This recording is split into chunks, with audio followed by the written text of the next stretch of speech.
की दुकान हो सामान पर भारी बाटे छूट। गोर की भौजी के बड़ की दुकान हो सामान पर भारी बाटे छूट। दिव्यांश स्टूडियो आरा।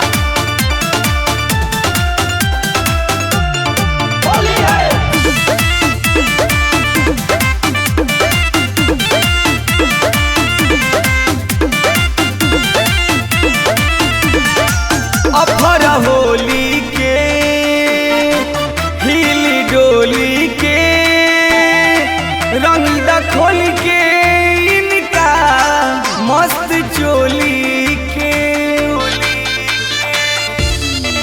अफर होली के हिली डोली के रंग खोल के इनका मस्त चोली के।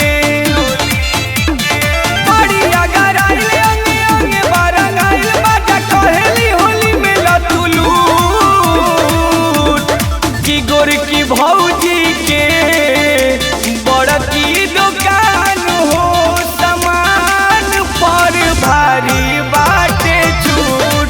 गोर की भौजी के बड़ की दुकान हो सामान पर भारी बाटे छूट।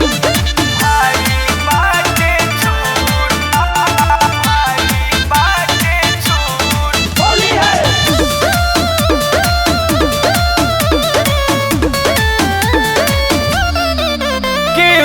ऊपर के केहू नीचे के केहू बीचे के लेला सबके